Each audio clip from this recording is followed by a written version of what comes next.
Hi friends, எல்லாருக்கும் வணக்கம்.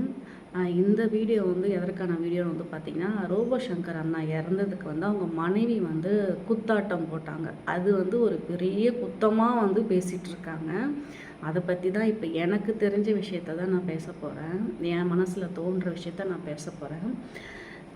எனக்கு சரின்னு பட்டது நான் பேசுகிறேன். நீங்கள் வீடியோ பார்க்குறவங்களுக்கு சரின்னு பட்டாலும் சரி, சரின்னு படலனாலும் சரி, உங்களுக்கு என்ன மனசில் என்ன தோணுதோ ஒரு கமெண்ட்டாக வந்து எழுதிடுங்க.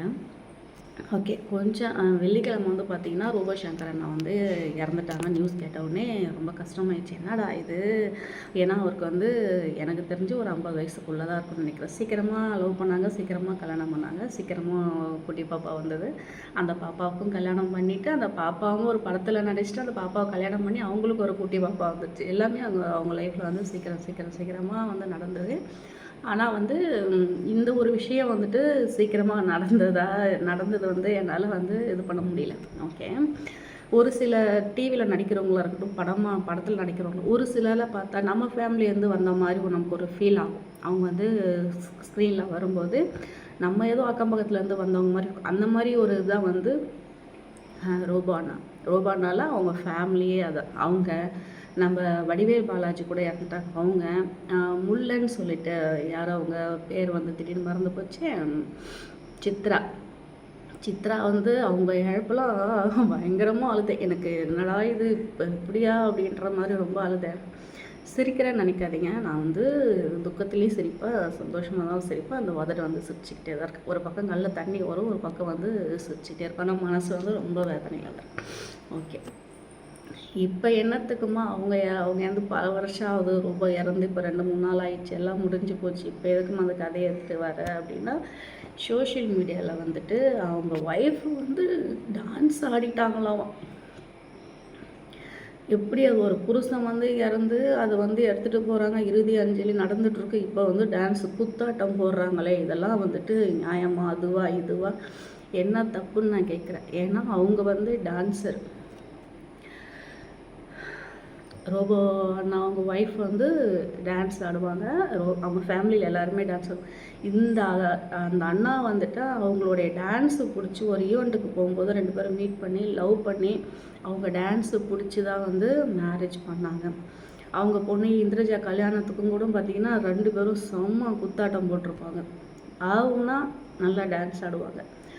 ஒருத்தர் வந்து பார்த்தோன்னா வந்து அவங்களுடைய ஆதங்கம் இப்போ வந்து இறந்துட்டாங்க அப்படின்னா ஒருத்தவங்க நெஞ்சில் அடிச்சுப்பாங்க, ஒருத்தவங்க கும்மி டான்ஸ், அந்த கும்மி பாட்டு பாடி இது பண்ணுவாங்க, டான்ஸ் அந்த பாட்டு பாடுவாங்க. ஒருத்தர் வந்து அந்த பாட்டாக எங்கள் கிராமத்து பக்கம்லாம் வந்து பார்த்தோன்னா இறந்துட்டாங்க அப்படின்னா அது ஒரு பாட்டாகவே படித்து அதனுடைய துக்கத்தை வந்து வெளிப்படுத்துவாங்க. அந்த மாதிரி அந்த அண்ணாவுக்கு வந்து அந்த சிஸ்டர் டான்ஸ் வந்து ரொம்ப பிடிச்சமான ஒரு விஷயம். அதனால் கடைசி டைமில் நம்ம கணவர் வந்து நம்மளுடைய டான்ஸை பார்க்கணுன்னு ஒரு ஆதங்கத்தில் அவங்க பண்ணியிருப்பாங்க. அதுவுமே அந்த டான்ஸுமே வந்து ஒரு மனக்குமுறல் தான். அதனுடைய ஆதங்கம், அந்த வலியை தான் அதிகபட்ச ஒரு வலியை தான் வந்து அவங்க டான்ஸாக வந்து கொடுத்துருக்காங்க. ஐயோ எங்கள் கணவர் வந்து இறந்துட்டாருன்னு ஜாலியாக வந்து அவங்க குத்தாட்டம் போட்ட மாதிரிலாம் வந்து இஷ்டமணிக்கு பேசுகிறீங்க. எதுக்கு உங்களுக்கு வேறு வேலையே இல்லையா? டான்ஸ் ஆடுறாக்க ஒரு மனக்குமுறலாக அவங்க வந்து வெளியே காட்டுறாங்க. உங்களுக்கு பிடிச்சா நீங்கள் வந்து அதை பார்த்து ஐயோ என்னடா இது அப்படின்ற ஒரு குடும்ப தலைவர் வந்து இறந்துட்டாரு, அந்த குடும்பம் நீ என்ன பண்ணணும்னு சொல்லி ஆதங்கப்படலாம். உங்களுக்கு பிடிக்கலையா தள்ளி விட்டுட்டு உங்களுக்கு பிடிச்ச விஷயம் 1000 விஷயம் யூடியூப்பில் வருது, அதை வந்து பார்க்கலாம். புருஷன் இருந்ததுக்கப்புறம் டான்ஸ் ஆடுறாங்க, அதை பண்ணுறாங்க, இதை பண்ணுறாங்க, வேறு வேலை இல்லையா? ஒரு விஷயம் ஒருத்தருக்கு ஒரு விஷயம் பிடிச்சி செய்கிறாங்கன்னா அதில் அந்த ஒரு விஷயத்தில் 1000 குறைய கண்டுபிடிக்கிறது எப்படி உங்களுக்கு? அதுவும் இந்த மாதிரி ஒரு சூழ்நிலை இந்த மாதிரி குறைய கண்டுபிடிச்சே தான் ஆகணுமா சொல்லுங்கள்?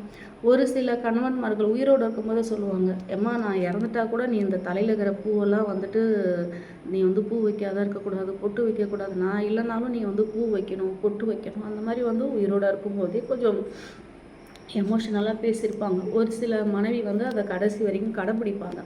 சப்போஸ் நான் அந்த சொன்ன கணவன் வந்து இறந்துட்டா கூட என் கணவனுடைய ஆசை இதுதான், அவர் காலமாயிட்டாலும் என் தலையில் இருக்கிற பூ நான் எடுக்கக்கூடாது, அந்த மாதிரிலாம் வந்து எனக்கு சொல்லியிருக்காரு. அந்த மாதிரி நானும் வந்து செய்வேன், என் புருஷனுடைய ஆசையை நான் நிறைவேற்றுவேன் அப்படிங்கிற மாதிரி ஒரு சில பெண்மணியும் இருந்துகிட்ருக்காங்க. மேபி இவர் அந்த அக்காகிட்ட சொல்லியிருந்துருக்கலாம், எம்மா எனக்கு, ஏன்னா அவர் ஆல்ரெடி வந்துட்டு மரணத்தை போய் பார்த்துட்டு வந்துட்டார், மரண படுக்கை பார்த்துட்டு ஜாண்டிஸ் வந்துட்டு நிறைய ஹாஸ்பிட்டல் அதுன்னு போயிட்டு வந்தார். இப்போயும் இப்போ கடைசியாக அவர் போகும்போது கூட ட்ரீட்மெண்ட்டில் இருந்து தான் அவர் போயிருக்காரு. அந்த மாதிரி ஒரு சூழலை கூட சொல்லி கூட இருந்திருக்கலாம்ல, ஏம்மா நான் இந்த மாதிரி வந்துட்டு நான் போயிட்டேன்னா எனக்கு அந்த டைம் எனக்கு ஒரு டான்ஸை பார்க்கணுன்னு நான் எனக்கு தெரியாது, ஒரு இதுக்கு சொல்லி கூட இருந்திருக்கலாம்ல. இல்லை அவங்களுக்கு அந்த அக்காவுக்கு வந்து எனக்கு நான் டான்ஸ் ஆடினா உங்களுக்கு ரொம்ப பிடிக்குங்க, அந்தாங்க கடைசியாக போகிறீங்க, இதை பார்த்துட்டு போங்க அப்படின்னு அந்த மனசு வலி, அந்த வலியை பொறுத்துக்கிட்டு அவங்க டான்ஸ் நானுமே பார்த்தேன், ஒரு சேனலில் லைவ் போட்டிருந்தாங்க. அவங்க ஒரு உண்மையில் அந்த குறை சொல்கிறீங்கல்ல, இன்னொரு வாட்டி நல்லா போய் உத்து போய் பாருங்கன்னு, அவங்க மனசில் எவ்வளோ வலி இருந்தால் அந்த நாக்கை கடிச்சிக்கிட்டு டான்ஸ் ஆடுறாங்களே, அவங்க முகத்தை பார்த்தா கூட அவங்களுக்கு தெரியல இவங்க வந்து ஜாலியாக ஆடுறாங்க, இவங்க வந்து என்ஜாய் பண்ணுறாங்க அப்படின்னு அந்த முகத்தை பார்த்தா கூட தெரியல. அழகு வந்து எல்லாருக்குமே அழலாம், ஆனால் அந்த அழகை கட்டுப்படுத்திக்கிட்டா அவ்வளோ ஆயிரக்கணக்கான பேர் இருக்காங்க.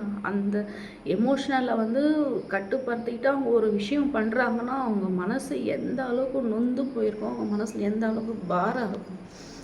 ஈஸியாக குறை சொல்கிறத விட்டுடுங்க. உங்கள் வேலை என்னவோ உங்களுக்கு பிடிச்சதை நீங்கள் செய்கிறீங்க, உங்கள் வேலை என்னவோ நீங்கள் பண்ணுங்கள். ஆப்போசிட்டில் இருக்கிறவங்க அவங்களுக்கு தெரிஞ்சதை, அவங்களுக்கு பிடிச்சதை, அவங்களுக்கு தோன்றதை பண்ணுறாங்க. எல்லாத்துக்கும் குறை எடுத்துகிட்டு வராதிங்க, தயவு செஞ்சு எல்லாத்துக்குமே வந்து குறை எடுத்துகிட்டு வராதிங்க. எனக்கு வந்து மனசு கொஞ்சம் கஷ்டமாக இருந்தது, அதனால தான் வந்து இந்த வீடியோ வந்து எடுத்திருக்கேன். ஓகே மக்களே, பாய். இதுக்கு மேலே நான் என்ன சொல்கிறதுன்னு தெரியல. அவங்க மேலே அவங்க பாருங்கள், எதுக்கு இன்னொருத்தவங்க பார்த்து கை காட்டி நீ அது நான் இதுன்னு எதுக்கு குறை சொல்லிகிட்டு இருக்கீங்க? 1000 விஷயம், 1000 வேலைகள் இருக்குது, நமக்கு 1000 விஷயம் இருக்குது, அதை நோக்கி போகலாமே. ஒருத்தவங்களை குறை சொல்லி வாழ்ந்து நம்ம என்ன பண்ண போகிறோம் சொல்லுங்கள் பார்க்கலாம். ஓகே மக்களே, டாட்டா, பாய்.